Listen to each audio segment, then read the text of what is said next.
body is also the same materials as ice hockey helmets, so extremely durable. Okay, really good. The actual display is a WVGA 800 by 480, which is fantastic. It's an AMOLED display, and it's a clear black display. So what you may have seen before on the E7 and the C601, and you have this like inky black look to it. When you turn the display off, it becomes very hard to see where the display starts and finishes. It's very different. So let me show you through a couple of the other key things. Number one will be our People Hub, and this is all about people, places. So I have here, I'm signed into my Facebook and my Twitter and my LinkedIn accounts, and as you can see, I've got all my contacts. Now I can search these in quite a few ways. So I can search just by the name, and I can type in K, and I can get to KA, and I can see I've got a few here, as you can see, really good. As you see, it's in LinkedIn. Or I can choose to press the first letter of the alphabet, and I can actually search for it in another way. And I think that's pretty cool. If you have a lot of contacts, you don't want to type the whole name in. If I scroll across, I've got What's New. And this What's New is looking at all my social accounts that I'm signed into right now. So if I was to look at, say, for instance, Windows Live, Facebook, LinkedIn, I'm looking at not just one, but all of them together, which is fantastic. So I have here all of my accounts. It could be I want to look at Engadget. I can click Engadget's name and I can go straight into it. So I'm not having to necessarily go away, copy the name, find it in somewhere else, another application. I can literally click onto that. And I think that's fantastic. Well, I'll scroll across again. I've got my recent contacts as well. So this is the Nokia Twitter page, for instance. So here we've got our tags, we've got all the information, and I can group accounts together. So it could be I want to group Nokia with Nokia Beta Labs. I want to link it with Twitter and the Care. I want to link it from Nokia UK. And you can actually see that instead of just having one contact, I can actually merge them together. So what it's going to now do is I can potentially mention the particular type of Nokia accounts, put it all on one profile, which is great. I can also pin this to the start screen. So everything from any of those accounts that I'm signed up with right now, linked together, any one of those accounts will come through on that tile. Therefore, I don't have to have 5 separate things. I can have just one tile with everything on it. The same for buddies. I've got a group of friends that I love to keep up with and keep to, you know, all the information. And as you can see, it's going to scroll around. It's going to say that I've got 5 numbers. I've got all emails. And if one of these people were to send me a message, an email, it will actually say from this particular group who it's from. But it means I don't have to have 5 individual profiles. I can have them grouped together as buddies. And that's really important. Something that most other products don't do. You have a nice group of page where you can have everything on it. So the second thing I want to show you is IE9.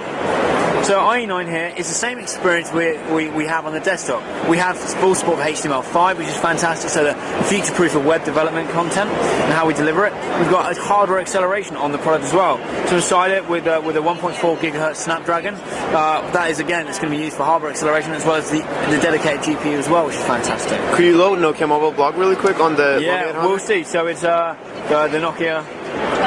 no, that's Mark's blog. My blog is nokiamobileblog.com. Nokia Mobile. Yeah, so you have the Nokia blog loaded in there. Yeah, blog.com. Yeah. It may work, it may not. Apologies if it doesn't. With the amount of capacity on the routers today, it's yeah, the Wi-Fi is too spotty. Yeah, it is, unfortunately. So, but whilst that's loading, what we can do is we can actually bring up, say, tab browsing as well. And so, you know, with this is really fantastic. I'm able to kind of see here the page that I've got. So I'm just going to go to our Nokia one, for instance, and you'll see, you know, how smooth and responsive the product really is. And again, with the hardware acceleration, how things look and feel. Very crisp, very smooth, very elegant. And it just gives us one of the greatest, I think, web experience that I have ever used on any product before. So we'll see if that page is loading. So not as yet. Well, maybe we'll come back to that. We can multitask, which is fantastic within Mango. How many tabs can you open? I don't know the exact number. It's a very good question. I can find that out for you, so we can make sure we get that in. But I'll find out exactly what the capacity is. In terms of having multitask applications, I don't know. In terms of having tiles on the home screen, 256, and in terms of tabs within the internet browser, 6 at a time. So now let me show you, for instance. Is the web page loading while it's in the back, or? Yeah, it will still continue, but I'm trying to look for the Wi-Fi. Yes, the internet is pretty bad. Yeah, this is what. So yeah, this is what we're going to happen. So it doesn't really bring it up, but maybe we can just get a photo for the site later. So let me show you the main differentiations between us and other manufacturers. So one, of course, we've looked at design. We looked at a great Carl's Eyes 8 megapixel optics camera, 720p, which we just filmed with our diversity on stage, a dual LED flash, the third generation of LEDs as well. So again, 30% brighter than standard LEDs, and you really notice. And I think we actually pioneered that on the N86, and we've used that ongoing, and that's a fantastic experience. Okay, you'll notice again the body of the design, all the holes at the bottom are individually drilled. Okay, so they're precisionally done, they're precise as they can be, and it's quite hard to see on camera here. But the actual icons, the actual tiles, look like they float across the display. I could show you some competitive products that have gaps between the screen. This is a zero gap, no air between the screen and the glass, and actually there's zero air within the phone. Yeah, the viewing angle is excellent. Yeah, really. and when you see it from all angles, it just looks like they are floating. It's incredible, and I urge all the viewers to kind of get their hands on one and have a play with it, just to see the display. It is phenomenal. So Nokia Drive is built into every Nokia Lumia experience, or Windows Nokia phone, and you'll see that on the 710 as well. And what this does is giving us completely free offline drive mode in 100 countries worldwide. No additional data charges needed. How do you download the maps to the Really Lumia good question. 800? So to the Lumia 800 or the 710, what we're able to do is click into the options. And what we've got is we've got set destination, 2D, about, etc. If we go to settings, you'll find that we've got day colors, we've got landmarks we can turn on and off, we've got manage maps. So here I can now, as you would with any normal Anna-based product or Bell-based product that you've got, like the 700, you're able to go into Nokia Maps or Nokia Drive and download the additional maps to where we would like to go before we get there. Therefore, we don't need to necessarily have any data roaming. So we can go into, what country should we go to? Let's go to Colombia. So That's in America. America. And there it is, Colombia. There we go. That's amazing. So I could download this, and what we're able to do is install that to the product. It's there with me everywhere I go.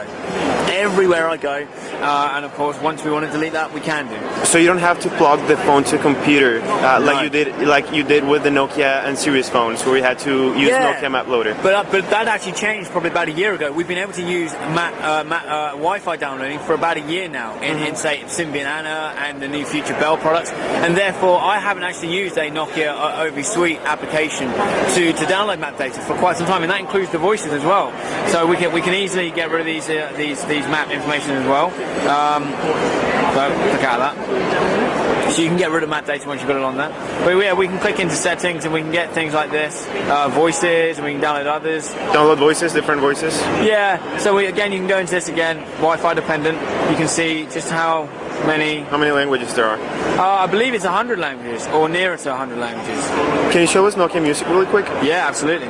So the next thing will be Nokia Music, which is again a main differentiation between us and other brands in terms of Windows. So one of the cool things you've got here, this actually works with Zune. It tells you what you've been playing in Zune, and also your library that's in Zune, so, and vice versa. Zune will tell you what you've got in Nokia Music, because of course we have an MP3 store. So my music is now reading that content from the entire device, and that includes the Zune as well, what I've downloaded. So all of my artists, all my albums, all my songs, all my genres, all my playlists, they're all looking the same, and that would look the same in Zune. What we've got here though, for instance, is mixed radio. So I'm going to load up mixed radio, and what it will do is actually give me a genre, a population of genre of what we're able to kind of find here. So I'm able to go into say one, and let's go into rap and hip hop.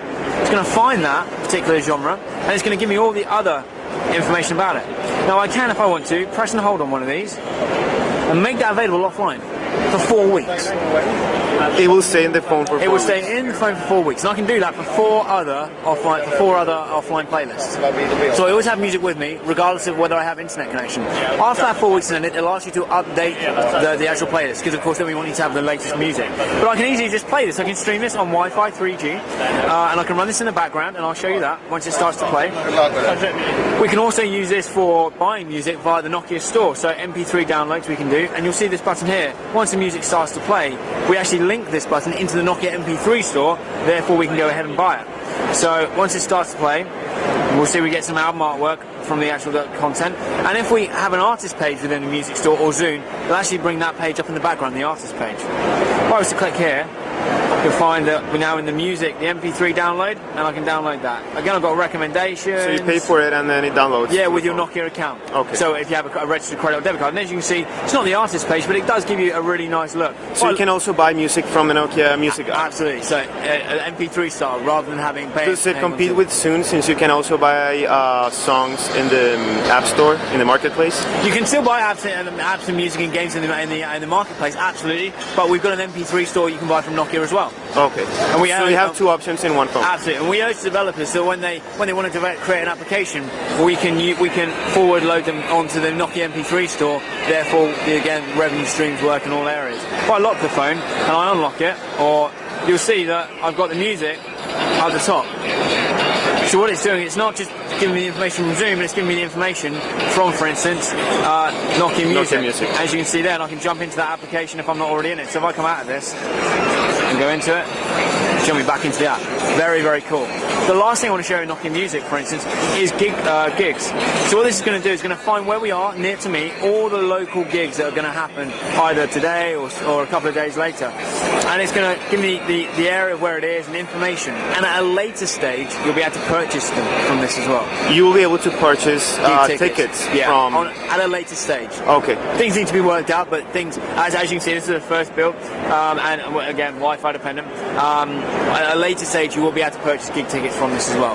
But I can't say when, but at a later stage. Okay, thank you. It's been an awesome video overview of the Nokia Lumia 800. Thank you for your time. Thank you. That was amazing.